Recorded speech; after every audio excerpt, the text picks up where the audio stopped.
Welcome to RTV. నేను మీ హుస్సేన్. రాష్ట్ర వ్యాప్తంగా ఒకటే చర్చ. కూటమి ప్రభుత్వం అధికారంలోకి వచ్చిన తర్వాత ఎదురు చూస్తున్నారు నిరుద్యోగులంతా కూడా నోటిఫికేషన్ ఎప్పుడు అని. మొదటి సంతకం డిఎస్సి నోటిఫికేషన్ విడుదల చేస్తానని ప్రమాణ స్వీకారం రోజు చంద్రబాబు నాయుడు ఇచ్చినటువంటి హామీ నిలబెట్టుకోవాలని రాష్ట్ర వ్యాప్తంగా డిఎస్సి అభ్యర్థులు ఎదురు చూస్తున్నారు. అయితే ఈ నేపథ్యంలో ఒకవైపు నిరుద్యోగులు, మరోవైపు డిఎస్ఓ కోసం ఎదురు చూస్తున్నటువంటి అభ్యర్థులు, ఇంకోవైపు నిరుద్యోగ భృతి అమలు చేస్తున్నటువంటి చంద్రబాబు హామీ మీద ఎటువంటి స్పష్టత రాకపోవడంపైనే ఇవాళ ప్రధానమైనటువంటి చర్చ. మనతో మాట్లాడడానికి డివైఎఫ్ఐ జిల్లా కార్యదర్శి నగేష్తో పాటు ఏఐవైఎఫ్ జిల్లా కార్యదర్శి శ్రీనివాస్ ఉన్నారు. సార్ చెప్పండి, ఈరోజు నిరుద్యోగ భృతి ఎన్నికలకు ముందు హామీ ఇచ్చారు, 3000 ఇస్తామని చెప్పి. ఎలాంటి నిరుద్యోగ భృతి ఇవ్వలేదు, మరోవైపు నోటిఫికేషన్ రావడం లేదు. ఏంటి పరిస్థితి సార్? ఈరోజు రాష్ట్రంలో కూటమి ప్రభుత్వం అధికారంలోకి వచ్చాక అంటే ఎన్నికల్లో ఇచ్చినటువంటి నిరుద్యోగులకు ఇచ్చిన ఏ ఒక్క హామీని కూడా అమలు చేయలేదు. ప్రధానంగా నేను నిరుద్యోగులందరికీ ఉద్యోగాలు వచ్చే వరకు కూడా నేను నిరుద్యోగ భృతి ఇస్తానని చెప్పేసి నారా చంద్రబాబు నాయుడు గారు ఎన్నికల్లోన హామీ ఇచ్చారు. మరి ఈరోజు డిఎస్సి నోటిఫికేషన్ పైన తొలి సంతకం పెట్టారు. నోటిఫికేషను ఇప్పటికి 10 సార్లు నేడే నోటిఫికేషన్, త్వరలోనే నోటిఫికేషన్, వారంలోనే నోటిఫికేషన్ అని చెప్పేసి ప్రకటనల మీద ప్రకటనలు తప్ప నోటిఫికేషన్ రాలేదు. అట్లాగే కానిస్టేబుల్ అభ్యర్థులు కూడా 2.5 సంవత్సరాల నుంచి ఈరోజు ఎదురు చూస్తున్నారు. వాళ్ళ నోటిఫికేషన్ చిన్న కేసు ఈరోజు కోర్టులో ఉంటే ఆ కేసుని తొలగించకుండా దాని పట్ల కూడా నిర్లక్ష్యంగా వ్యవహరించారు. మరి గ్రూప్స్ విషయంలో కూడా మరి చాలా దుర్మార్గంగా రాష్ట్ర ప్రభుత్వమే స్వయంగా ముఖ్యమంత్రే నేను పోస్ట్పోన్ చేయిస్తా అని చెప్పేసి ఎగ్జామ్ రోజు మరి వాళ్ళని కూడా గందరగోళంలో పరిచారు. అంటే నిరుద్యోగులని గందరగోళంలో పెట్టేసి ఏదో ఒక విధంగా పబ్బం గడుపుకోవడం తప్ప కూటమి ప్రభుత్వం ఇచ్చిన ఏ ఒక్క హామీ అమలు చేయట్లేదు. వాళ్ళు అన్నారు ఆ రోజు, మేము అధికారంలోకి వస్తే ఉద్యోగాలు ఇస్తాము, ఉద్యోగాలు కల్పించకపోతే మీకు ఉద్యోగం వచ్చే వరకు కూడా నిరుద్యోగ భృతి ఇస్తామని చెప్పేసి హామీ ఇచ్చారు. మళ్ళీ ఈరోజు రాష్ట్రంలోన అధికారంలోకి వచ్చినటువంటి బీజేపీ, జనసేన, తెలుగుదేశం ప్రభుత్వము ఇప్పటికి 10 నెలలు గడిచింది. 10 నెలల్లో మీరు ఎంతమంది నిరుద్యోగులకు నిరుద్యోగ భృతి ఇచ్చారని చెప్పేసి మేము అడుగుతున్నాం. ఈయన మొదటి సంతకం పెట్టగానే ఎక్కడో గ్రామాల్లో కూలీ నాలి చేసుకునేటటువంటి నిరుద్యోగులు కూడా ఈరోజు పెద్ద పెద్ద సిటీలకు వచ్చి ఈరోజు మరి డిఎస్సి నోటిఫికేషన్ కోసం వస్తుంది అనేటటువంటి ఆశతోని ఈరోజు పెద్ద ఎత్తున కోచింగ్ సెంటర్లో ఫీజులు కడుతున్నారు, హాస్టల్లో ఫీజులు కట్టుకుంటున్నారు, స్టడీ హాల్లో ఫీజులు కట్టుకుంటున్నారు. నెలకు కనీసం అంటే 7,000 నుంచి 10,000 రూపాయలు ఖర్చు పెడుతున్నారు. మరి నువ్వు ఇస్తానన్నటువంటి ఆ నిరుద్యోగ భృతి ఇచ్చినా వాళ్ళు పెట్టే ఖర్చులో కొంతైనా తగ్గేది. కానీ ఇచ్చినటువంటి ఏ ఒక్క హామీని కూడా వీళ్ళు నెరవేర్చకుండా నిరుద్యోగుల పట్ల చాలా నిర్లక్ష్యంగా వ్యవహరిస్తున్నారని చెప్పేసి ఈరోజు నిరుద్యోగులు పెద్ద ఎత్తున రోడ్లపైకి వస్తున్నారు. ఈ నిరుద్యోగులు వచ్చే వాళ్ళ యొక్క ఆక్రోశాన్ని, వాళ్ళ బాధని, వాళ్ళ యొక్క ఇబ్బందుల్ని కనీసం కొంతలో కొంతైనా ఆలోచించి వెంటనే మీరు ఏం చేయగలుగుతారో అది చేయండి అని చెప్పేసి మేము నిరుద్యోగుల తరఫున అడుగుతున్నాం. సార్ మీరు చెప్పండి శ్రీను గారు, చంద్రబాబు నాయుడు, మరోవైపు లోకేష్ రోజు ఒక డిఫరెంట్ స్టేట్మెంట్ ఇస్తున్నారు. ఈ నెల లాస్ట్ ఇస్తామని, వచ్చే నెల ఇస్తామనేటువంటిది ఈ డిఎస్సి నోటిఫికేషన్ యొక్క దీంట్లో విభిన్నమైనటువంటి స్టేట్మెంట్ ఏంటో చూడాలి. ఈరోజు ఆంధ్రప్రదేశ్లో అధికారంలో ఉన్నటువంటి కూటమి ప్రభుత్వం నిరుద్యోగులను పూర్తిగా మోసం చేస్తూ ఉంది. 2024 ఎన్నికలకు ముందు జగన్మోహన్ రెడ్డి ఎలాంటి ఉద్యోగాలకు నోటిఫికేషన్లు ఇవ్వలేదు. రాష్ట్ర వ్యాప్తంగా దాదాపు 2,60,000 ఉద్యోగాలు ఖాళీగా ఉన్నాయి, వాటిని మేము భర్తీ చేస్తాం. దాంతోపాటు 2018లో అప్పుడు టీడీపీ ప్రభుత్వం నోటిఫికేషన్ ఇచ్చింది. జగన్మోహన్ రెడ్డి 5 ఏళ్ల అధికారంలో ఒక్క డిఎస్సి నోటిఫికేషన్ కూడా ఇవ్వలేదు. కాబట్టి నేను అధికారంలోకి వచ్చిన వెంటనే మెగా డిఎస్సి నోటిఫికేషన్ ఇస్తానని చెప్పి చెప్పడం జరిగింది. దాన్ని నమ్మి రాష్ట్ర వ్యాప్తంగా ఉన్నటువంటి నిరుద్యోగులు అత్యధిక శాతం ఓట్లేసి గెలిపిస్తే ప్రమాణ స్వీకారం రోజు ముఖ్యమంత్రిగా బాధ్యతలు చేపట్టిన రోజు కేవలం మెగా డిఎస్సి కాకుండా కేవలం 16,000 చిల్లర పోస్టులకి సంతకం అయితే చేశాడు. కానీ ఇప్పటి వరకు నోటిఫికేషన్ రావడం లేదు. ఈరోజు దాదాపు 10 నెలలు గడుస్తూ ఉంది. డిఎస్సి నోటిఫికేషన్ పైన ఉలుగు పలుకు లేకుండా పోతున్నారు. నిరుద్యోగులు ఆందోళన చేస్తే ఇదిగో డిఎస్సి, అదిగో డిఎస్సి అని చెప్పి చెప్తా ఉన్నారు. మరి మన రాష్ట్ర విద్యాశాఖ మంత్రిగా ఉన్నటువంటి నారా లోకేష్ గారు గతంలో చెప్పారు, అయ్యా ఈ డిఎస్సి నోటిఫికేషన్ పైన రాష్ట్ర వ్యాప్తంగా నిరుద్యోగులు ఎదురు చూస్తున్నారు, ఆందోళన చేస్తూ ఉన్నారు, దీనిపైన స్పందించండి అని చెప్పేసి ఆయనకు వినతి పత్రాలు ఇస్తే ఆయన చిలక పలుకులు పలికాడు. నిరుద్యోగ అభ్యర్థులు మీరు ఆందోళన చెందొద్దండి, 2025 జూన్ స్కూల్ రీఓపెన్ నాటికి కొత్త ఉపాధ్యాయులు స్కూల్లో ఉంటారని చెప్పేసి ప్రామిస్ చేశాడు. మరి విద్యాశాఖ మంత్రిగా బాధ్యతలు చేపట్టి విద్యాశాఖ మంత్రిగా ఉండి ఈరోజు ఏప్రిల్ 14వ తేదీ వచ్చింది. ఇప్పటివరకు డిఎస్సి నోటిఫికేషన్ రాకపోతే జూన్ 12న స్కూల్ రీఓపెన్ నాటికి కొత్త ఉపాధ్యాయులు ఏ విధంగా స్కూల్లో ఉంటారని చెప్పేసి మేము ప్రశ్నిస్తూ ఉన్నాం. కాబట్టి మీరు మీ పైన ఒత్తిడి పెంచినప్పుడు, నిరుద్యోగులు రోడ్లు ఎక్కినప్పుడు వాళ్ళని చల్లబరచడానికి త్వరలో డిఎస్సి అంటే 10 నెలల నుంచి మీరు ఊరిస్తూ ఉన్నారు తప్ప ఇప్పటివరకు డిఎస్సి నోటిఫికేషన్ ఇవ్వడంలో పూర్తిగా నిర్లక్ష్యం వహిస్తూ ఉన్నారు. కాబట్టి యుద్ధ ప్రాతిపదికన డిఎస్సి నోటిఫికేషన్ ఇవ్వాలి. దాంతోపాటు మనం చూసాం 2014 ఎన్నికలప్పుడు కూడా చంద్రబాబు నాయుడు గారు ఇంటికి ఒక ఉద్యోగాన్ని ఇస్తాను, ఉద్యోగం ఇవ్వకపోతే నిరుద్యోగ భృతి ఇస్తానని చెప్పాడు.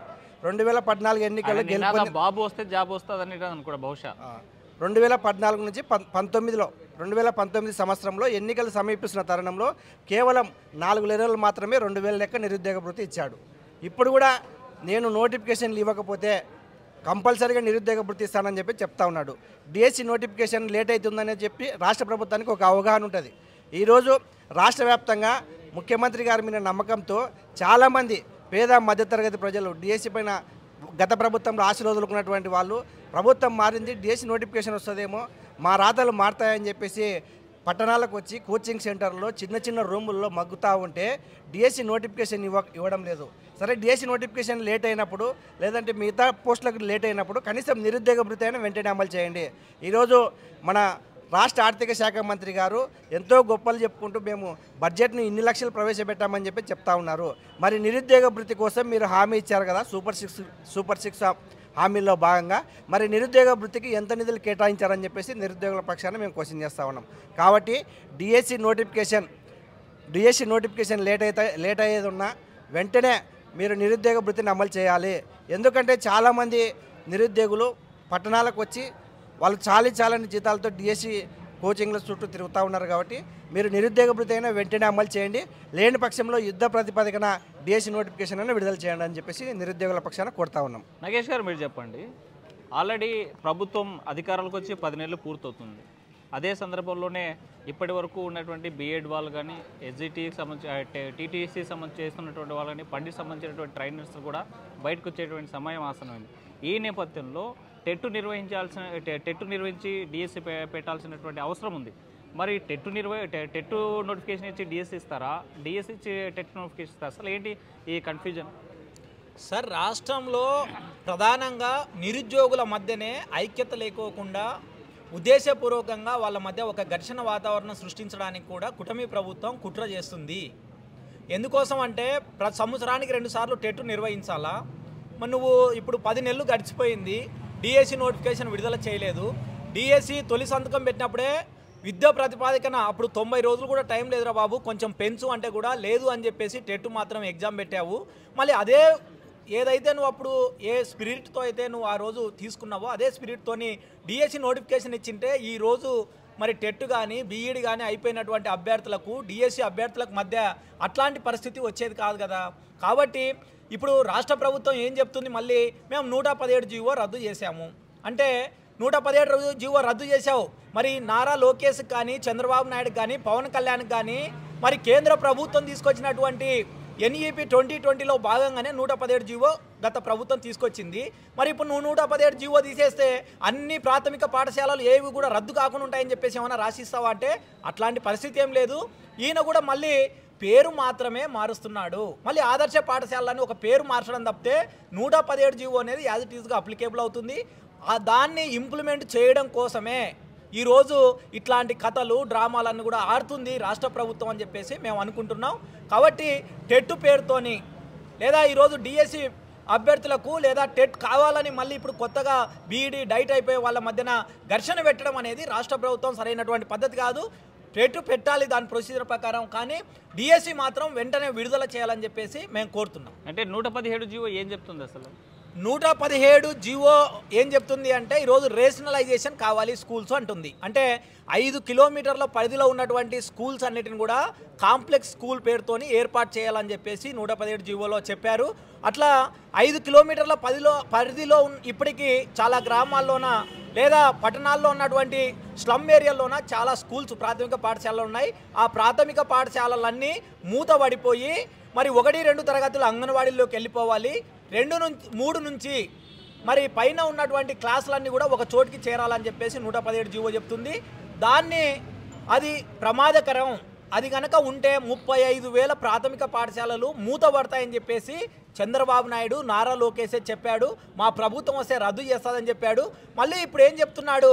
117 జీవో మేము రద్దు చేసాం ఇచ్చిన మాట ప్రకారం. నువ్వు రద్దు చేసి పీకిందేంటి? మళ్ళీ తిరిగి అదే జీవో ప్రకారమే ఇప్పుడు పంచాయతీ పరిధిలో ఒక జీవో ఒక స్కూల్ పెడతాం, లేదంటే మాత్రం ఏమంటున్నాడు వార్డు పరిధిలో ఒక స్కూల్ పెడతా అంటున్నాడు. మరి ఒక పంచాయతీలో 5-6 విలేజ్లు ఉంటాయి. గ్రామీణ ప్రాంతంలోన ఇప్పటికీ మరి ఇంకా డోలి మోతలు ఉన్నాయి. అట్లాంటి పరిస్థితుల్లోన ఆమ్లెట్ పంచాయతీలు కూడా ఎట్లా చేస్తారు? ఆమ్లెట్ పంచాయతీలు ఉంటాయి.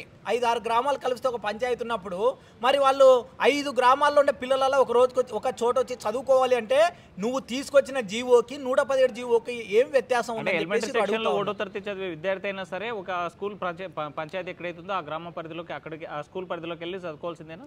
ఖచ్చితంగా ఇప్పుడు నారా లోకేష్ చెప్తున్నటువంటిది కానీ లేదా గతంలో ఉన్నటువంటిది కానీ గతంలో ఉన్న దాని ప్రకారం అయితే 2వ తరగతి నుండి వెళ్ళి చదువుకోవాలి. ఇప్పుడు నారా లోకేష్ చెప్పేదాని ప్రకారం 1వ తరగతికే వెళ్ళి పిల్లలు చదువుకోవాలి అనేలాగా ఈరోజు నారా లోకేష్ కొత్తగా మేము జీవో తయారు చేస్తున్నాం. త్వరగా జీవో తయారు చేసి త్వరగా ఉపాధ్యాయుల యొక్క బదిలీలు కూడా మేము కంప్లీట్ చేసి నోటిఫికేషన్ విడుదల చేస్తాం అంటున్నాడు.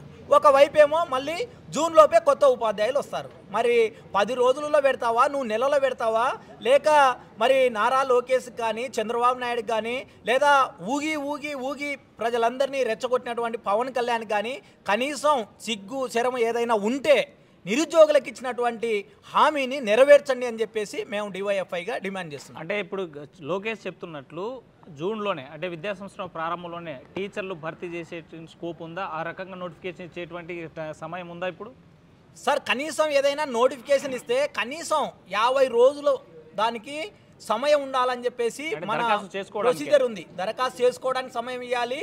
వాళ్ళు ఎగ్జామ్కి నోటిఫికేషన్ మధ్య కనీసం 50 రోజులు వర్కింగ్ డేస్ ఉండాలి. అంటే కనీసం 2 నెలలు పైబడైనా సమయం ఉండాలి. ముఖ్యంగా డిఎస్సి అంటేనే 2 నెలలు అయిపోయేది కాదు. దాదాపు వాళ్ళు 2nd క్లాస్ నుంచి 9th క్లాస్ వరకు మొత్తం అన్ని పుస్తకాలు చదివితేనే రేపు డిఎస్సిలో మంచి ఉద్యోగం సంపాదించగలుగుతారు. అలా మరి 10 ఇయర్స్కి సంబంధించినటువంటి సిలబస్ని 60 రోజుల్లో రీకాల్ చేయడానికి కూడా సరిపోదు. మరి నారా చంద్రబాబు నాయుడు కానీ లోకేష్ కానీ పవన్ కళ్యాణ్ కానీ లేదా రాష్ట్ర ప్రభుత్వంలో ఎక్కడికి వచ్చి అక్కడ మినిస్టర్లు చెప్పే మాట ఏంటి? త్వరలో డిఎస్సి మళ్ళీ జూన్ లోపు భర్తీ చేస్తాం. మరి ఈరోజు ఏప్రిల్ 15 ఉంటే నువ్వు 2 నెలల్లో ఏ విధంగా నువ్వు నోటిఫికేషన్ని ఫిల్ చేస్తావని చెప్పేసి మేము అడుగుతున్నాం. వాళ్ళు చెప్పేవి కట్టుకథలు తప్ప ఆచరణలో సాధ్యం కాదని చెప్పేసి మేము భావిస్తున్నాం. మీరు చెప్పండి సునీల్ గారు, ఒకవైపు డిఎస్సి నోటిఫికేషన్ ద్వారా భర్తీ చేస్తాం, మెగా డిఎస్సి ద్వారా ఉపాధ్యాయులకు ఖాళీలు లేకుండా చేస్తామంటున్నటువంటి ప్రభుత్వం ఇంకోవైపు వ్యాయామ ఉపాధ్యాయులను తొలగించేందుకు రంగం సిద్ధం చేస్తుంది. దీన్ని ఎట్లా చూడాలి? ఈరోజు 40 సంవత్సరాలు సుదీర్ఘ అనుభవం ఉన్నటువంటి చంద్రబాబు నాయుడు గారు చెబుతున్నటువంటి మాటలకి చేస్తున్నటువంటి చేష్టలకు పూర్తిగా పొద్దున లేకుండా పోతా ఉంది. అధికారం లేనప్పుడు మాత్రం ఉచిత హామీలు అడిగినవి అడగనటువంటి హామీలు ఇస్తూ ఉన్నాడు. ఈరోజు అధికారం చేపట్టిన తర్వాత సూపర్ 6 పేరుతో దీన్ని అమలు చేయాలంటే బడ్జెట్ ఎక్కువైతుందని చెప్పేసి భయం అవుతుందని చెప్పి చెప్తా ఉన్నాడు. మరి ఈరోజు మన విద్యార్థులకి విద్యా వ్యవస్థ ఎంత పుస్తకాలతో పాటు వ్యాయామ ఉపాధ్యాయ పోస్టులు కూడా అంతే అవసరం ఉంది. రాష్ట్ర వ్యాప్తంగా దాదాపు 445 వ్యాయామ ఉపాధ్యాయ పోస్టులు ఖాళీగా ఉంటే ఆ పోస్టులకి నోటిఫికేషన్లు ఇవ్వకుండా కేవలం సర్దుబాటు పేరుతో ఒక్కో స్కూల్లో ఉన్నటువంటి వ్యాయామ ఉపాధ్యాయుని మరొక స్కూల్కి తరలిస్తున్నటువంటి పరిస్థితి మనం చూస్తూ ఉన్నాం. దాంతోపాటుగా రాష్ట్ర వ్యాప్తంగా ప్రభుత్వ పాఠశాలలో లైబ్రరీయన్ పోస్టులు కూడా చాలా వరకు ఖాళీగా ఉన్నాయి. వీటిని భర్తీ చేయడంలో కూడా పూర్తిగా నిర్లక్ష్యం వహిస్తూ ఉన్నారు. కాబట్టి రాష్ట్ర ప్రభుత్వాన్ని మేము ఒకటే డిమాండ్ చేస్తూ ఉన్నాము. మీరు 40 ఏళ్ళ రాజకీయ అనుభవం ఉన్నటువంటి చంద్రబాబు నాయుడు గారు, మీరు రాష్ట్రం అభివృద్ధి చెందాలన్నా, మీరు సంపద సృష్టించాలన్నా, ముఖ్యంగా విద్యార్థులకి నాణ్యమైనటువంటి విద్యను బోధించేటటువంటి ఉపాధ్యాయుల పోస్టులు భర్తీ చేసినట్టయితేనే, విద్యార్థులకి విద్యతో పాటు మౌలిక వసతులు కల్పించినట్టయితేనే ఆర్థిక వ్యవస్థ అభివృద్ధి చెందుతుంది. కానీ నువ్వు ఉపాధ్యాయ పోస్టులు భర్తీ చేయకుండా ఒకవేళ కేవలం నాడు నీడు అని చెప్పేసి లేకపోతే చెట్టు నీరు అని చెప్పేసి గోడలు కట్టిస్తాం, ఉపాధ్యాయ పోస్టులు భర్తీ చేయమంటే మాత్రం విద్యా వ్యవస్థ పటిష్టమైనటువంటి పరిస్థితి లేదు. కాబట్టి చంద్రబాబు నాయుడు గారు వెంటనే డిఎస్సి నోటిఫికేషన్తో పాటు వ్యాయామ ఉపాధ్యాయ పోస్టులు, అదేవిధంగా రాష్ట్ర వ్యాప్తంగా ఉన్నటువంటి లైబ్రరీయన్ పోస్టులు కూడా భర్తీ చేయాలని చెప్పేసి ఏఐవైపుగా మేము డిమాండ్ చేస్తూ ఉన్నాం. మీరు చెప్పండి నాగేష్ గారు, ఒక్క డిఎస్సి నోటిఫికేషనే కాకుండా ఏ నోటిఫికేషన్స్ ఏ విశాఖల్లో ఉద్యోగాలు ఖాళీ ఉన్నాయి, ఎన్ని ఉద్యోగాలు ఖాళీ ఉన్నాయి, ఎన్ని నోటిఫికేషన్ రావాల్సినటువంటి? సార్ ఈరోజు రాష్ట్రంలో దాదాపు 2,40,000 ఉద్యోగాలు ఖాళీగా ఉన్నాయి. అయితే ఇందులో దాదాపు 80,000 ఉద్యోగాల వరకు ఇప్పటికే కాంట్రాక్ట్ అవుట్సోర్సింగ్లోనే ఆల్రెడీ వాళ్ళు సంవత్సరాల తరబడి పనిచేస్తున్నారు.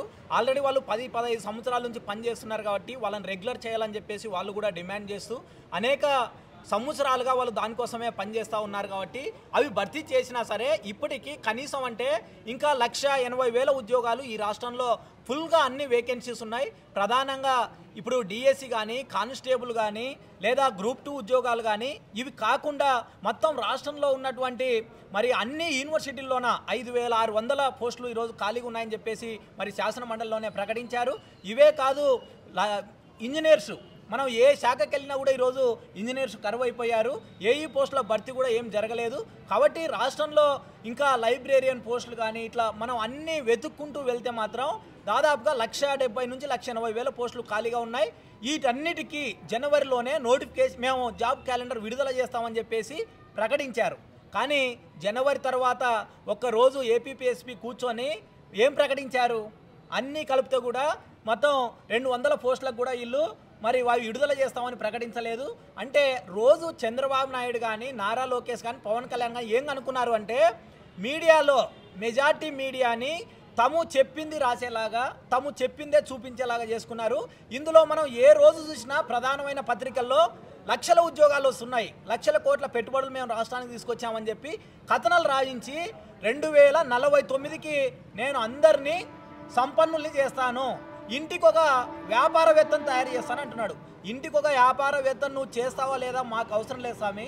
మాకు ఇచ్చిన మాట ప్రకారము నిరుద్యోగ భృతి ఇవ్వి, మాకు ఇచ్చిన మాట ప్రకారం ఉద్యోగాలు ఇవ్వు, ఖాళీ పోస్టులను భర్తీ చేస్తే చాలు. కానీ నువ్వు ఇవి చేయమంటే రోజు కట్టుకథలు చెప్పి నువ్వు రోజు పేపర్లో మాత్రమే నీ ఉద్యోగాలు ఉన్నాయి తప్ప వాస్తవంగా ఒక్క ఉద్యోగం కూడా నువ్వు తీసుకున్న చర్య వల్ల రాలేదు.